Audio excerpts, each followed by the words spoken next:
Good day, ladies and gentlemen. I'm Charles Stark, and I'm with Synergist Toastmasters here in Westford, and we're part of the Toastmasters International Group, which is headquartered in Santa Margarita, Rancho Santa Margarita in California. It's a 260,000 member group with 12,500 clubs in 113 countries, and Synergist Toastmasters is one of them here in Westford, Massachusetts. We meet every first, third, and fifth Wednesday of the month at Juniper Networks at 10 Technology Park Drive.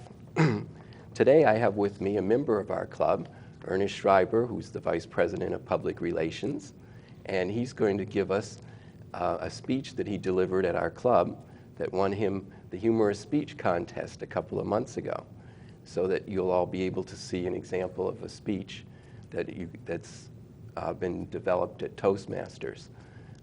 He has like 5 to 7 minutes, and we have evaluators that evaluate his speech for grammar, for ahs and ums, and we then took a vote, and he won the vote. So now he's going to deliver his speech for us. It's called Today is My Lucky Day, and this is Ernest Schreiber. Ladies and gentlemen, Toastmasters and honored guests, let me ask you, do you dream? No, I don't mean do you dream at night. Everyone dreams at night. Nor do I mean do you dream during the day. I mean, do you dream big? Like one day you want to become President of the United States, or maybe even win the Nobel Prize, the Pulitzer Prize, or the Academy Award. Or perhaps you want to impact upon the social or the environmental issues that affect us globally. Well, let me tell you something. I dream big too. See, I dream I'm going to win big because I believe that today is my lucky day. See, I believe I'm going to get a letter in the mail telling me that I won $1 million. I also believe I'm going to get a phone call telling me that I'm the recipient of a first place prize like Publishers Clearinghouse. You see, the problem is I believe that the letter's already been sent out. But they have the wrong address on it. So here I am bouncing down my street because I'm expecting that the letter is coming in the different mailbox. I also believe that the phone call has already been sent out. But it has the wrong phone number. So I'm calling the wrong phone number. Whenever I hear a phone ringing, ringing, ringing, and no one's answering it, I say, give me that phone. It's for me. It's my $1 million prize. I know you're going to tell me this is impossible, it's irrational, and it's inconceivable. But see, I don't care about statistics. I don't care about mathematics. I only care about one thing. If today is my lucky day, the sun's going to shine, the clouds are going to separate, and there's going to be a pot of gold at the end of that rainbow.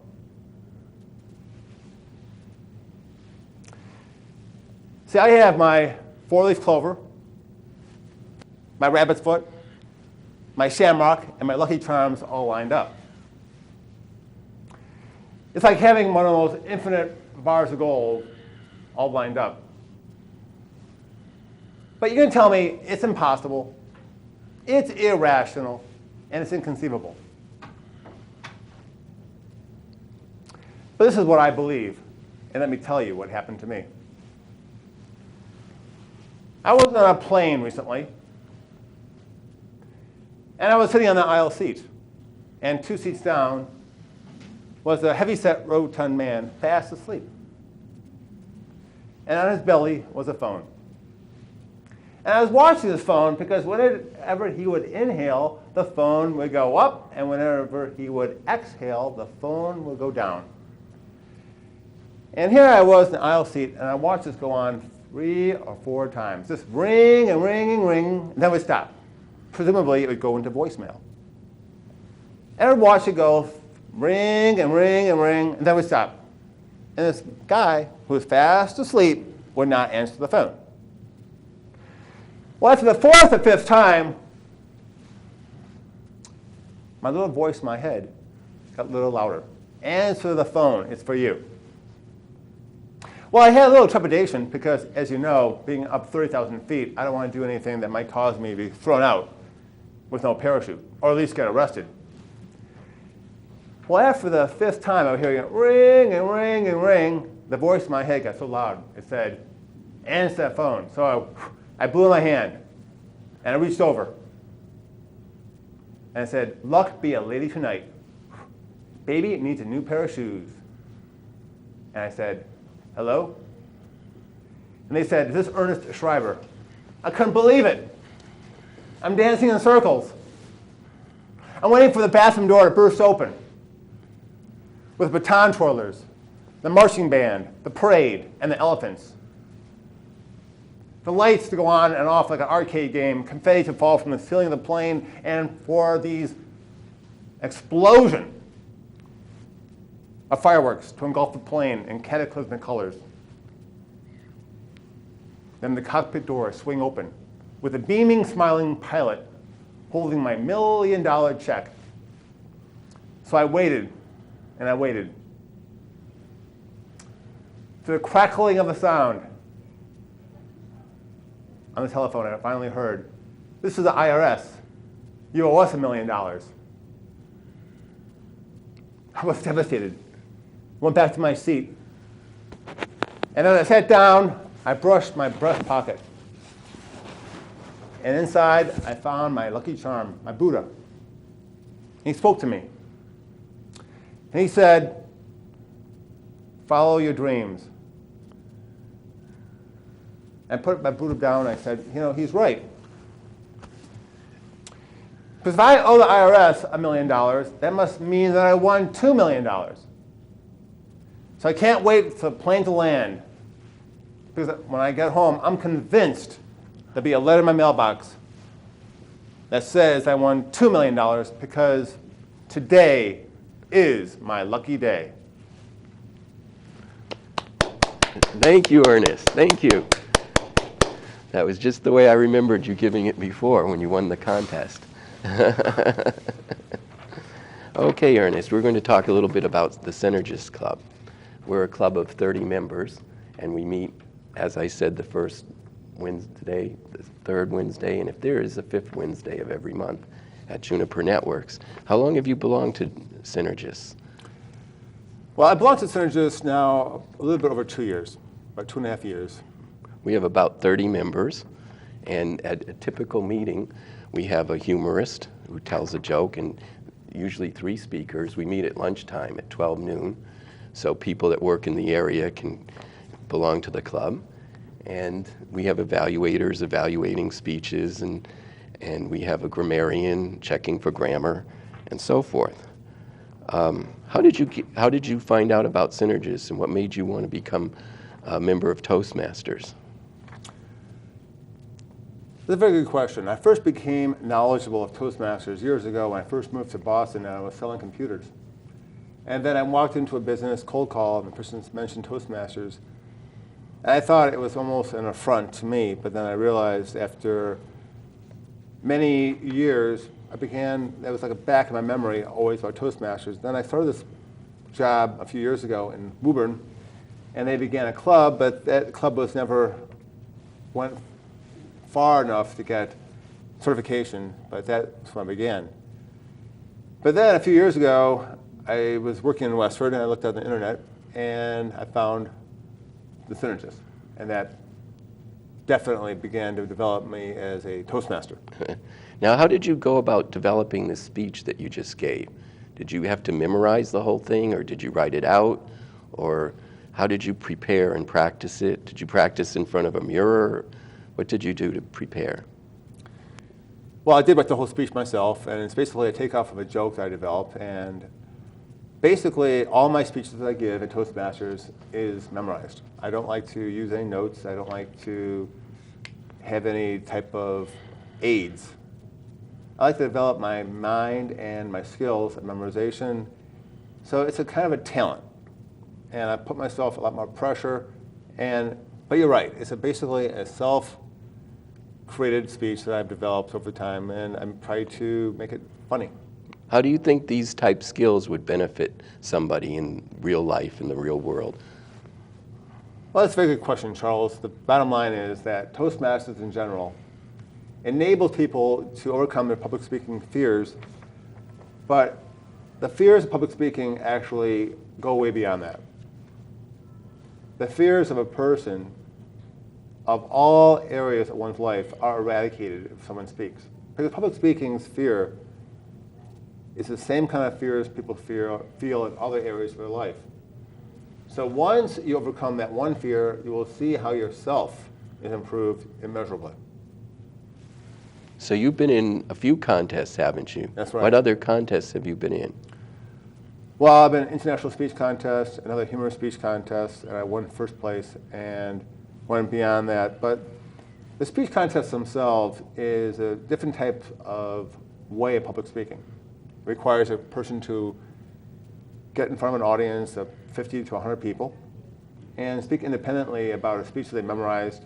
And as you get further and further away, higher levels, it's going against people who've also won first place. It's much more challenging. But hasten to say, incorporation or participation in contests aren't really necessary to be part of Toastmasters. So I don't want to make people more frightened than they have to be. Do you ever get stage fright? Good question. I kind of like being on stage in front of the audience.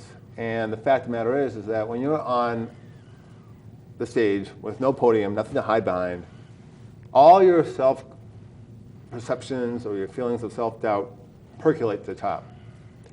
And you realize after a while that each individual's perception of you doesn't really have an impact upon your self-perception unless you allow it to. As I tell myself always is that you can't control what people say or do to you. You can only affect how you react to it. And in public speaking, you learn about self-confidence. And so even if there's like 1,000 people in the audience, your own self-perception should not be affected by that. And in Toastmasters, you learn how to incorporate those levels of self-confidence that help you in all aspects of your life. I've heard that Toastmasters is even in prisons now.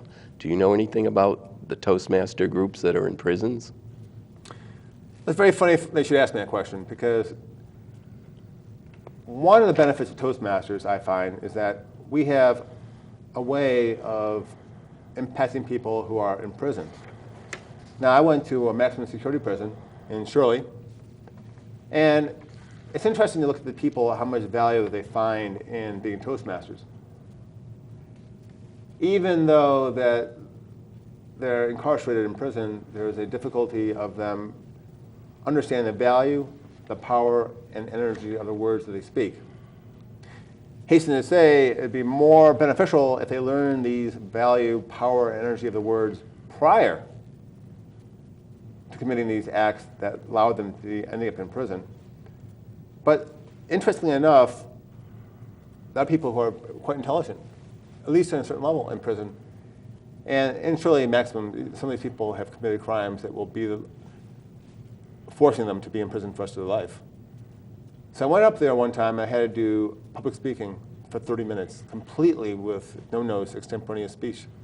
And I had to keep them on the toes, and it's quite interesting. But one thing about in prison is when you go through all these different levels of security, it's kind of stressful when you first walk in, because you realize you just cannot leave. And you're around people who are felons, obviously. So that's an interesting experience.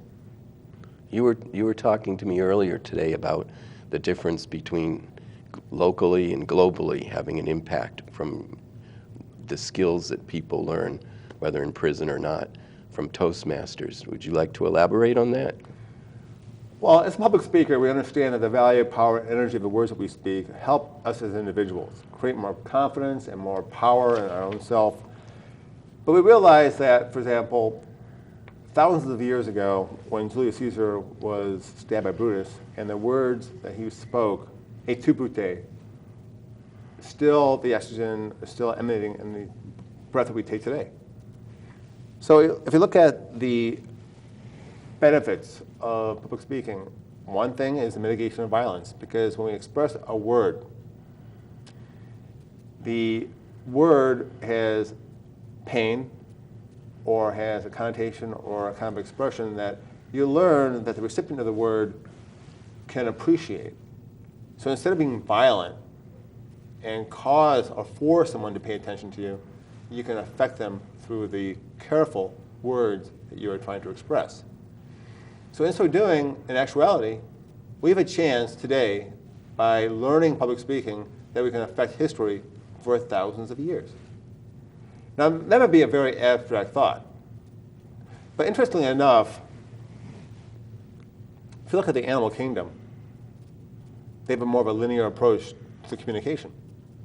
It's very interesting how animals are very linear. If they want to attack you or go away from you, it's not ambiguous. Like man has different ways of communicating, which might be disingenuous, might be sardonic, or might even be alive because they want to create power that way. Through Toastmasters, we learn that the words that we express has its own power. And the fact is that we have a way of communicating, make us more robust, and create words that have a long-term impact. So do you find in your everyday life your experience with Toastmasters helps you? I know, for instance, we have a section in our meeting called Table Topics that allows people to improvise, where they have to think live on their feet, and they don't know what they're going to have to speak about in advance. Do you think that you've improved in doing things like that in your private life? Or? Well, that's a very good question, Charles. The bottom line is a speech that someone gives could take a couple of weeks to memorize, prepare, write, polish it up, and iron out all little types of problems or errors that they want to eradicate prior to their speech. But when you do a tabletop, like you mentioned, which is extemporaneous speech, it's much more, let's just say, appropriate for the everyday setting. Like, for example, an interview. If someone throws out a question to you, you don't have, like, let me get back to you in 2 weeks. You have to think very quickly on your feet and able to dance. Now, that's actually what we do at Toastmasters. We learn how to dance. Not dance in the literal sense, but dance in the syncopation and rhythms of the words that we speak. And in so doing, we're enabling ourselves to be able to educate the public in a more clever way. So in any way, the bottom line is that yes, that's a very challenging topic, because extemporaneous speech is a way of answering questions quickly, expediently, and precisely.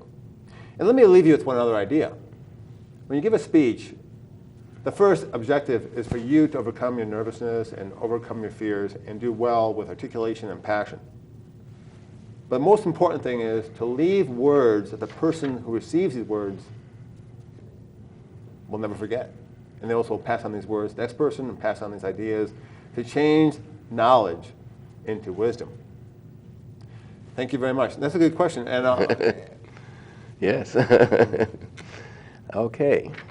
So the name of our club again is the Synergists, and our website is going to be on your screen in a minute. It's synergists.freetoasthost.net, and we can be reached at 978-540-0535 if you're interested in joining.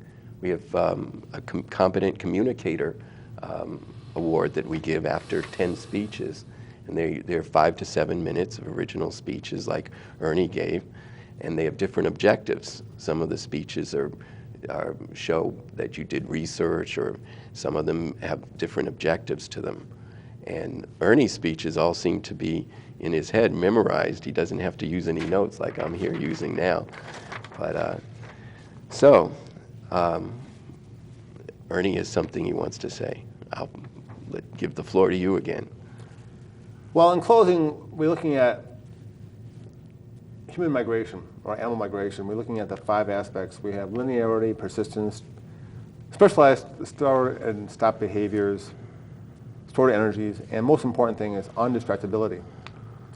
And we're looking at this idea of what distracts us in our life. And we're looking at email or text messaging or other things, a cell phone, and anything that distracts us. But when you're looking at the word and how things that we can speak about makes us focus on our speeches, makes us focus on the words that we speak, this is one way, in a kind of a metaphorical way, of making us more persistent in our evolution.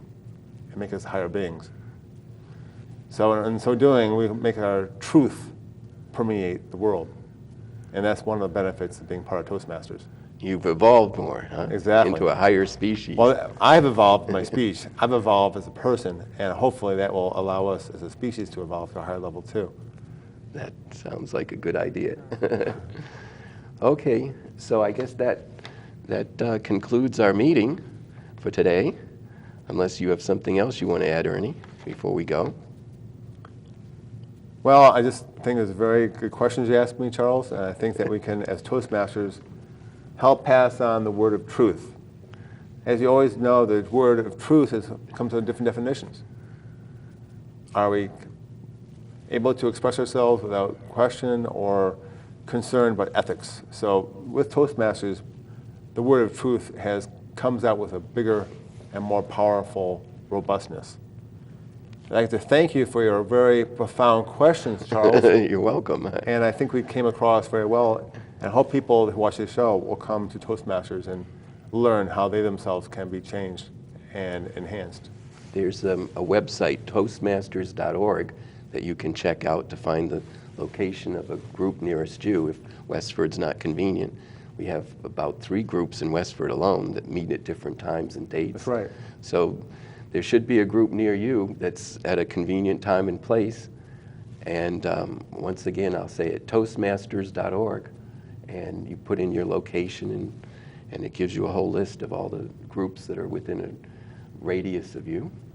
And so I guess that'll conclude our meeting. And thank you, everybody, for watching. And I hope to see you at one of our meetings. I'd like to say one thing. Even if you don't say a single word, even if you come just to watch, your value at Toastmasters is invaluable. We have visitors all the time. That's right. You don't have to make any commitment to join, and to visit our meetings. Exactly. And don't feel like anyone's going to push you onto the top of the stage or a podium to make any expression. No one has to say a single word until you feel ready to.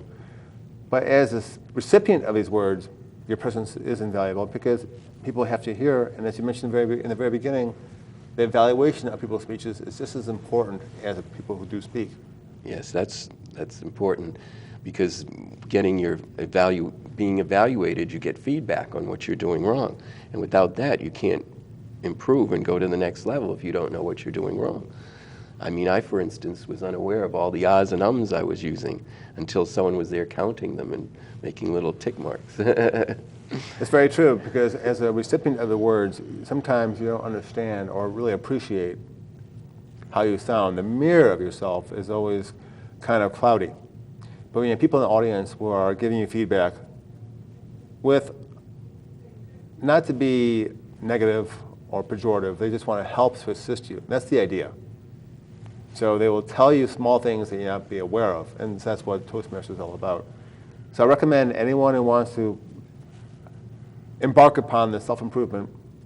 As we know, we're engaging in almost a new year soon, so I think everyone should make a resolution.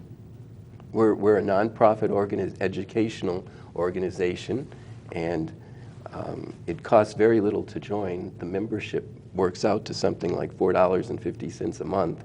And when you first join, you're usually given a mentor if you want one. Exactly. And you're given all kinds of resources. So I'll just conclude with that note. And thank you, everybody, for watching. Bye.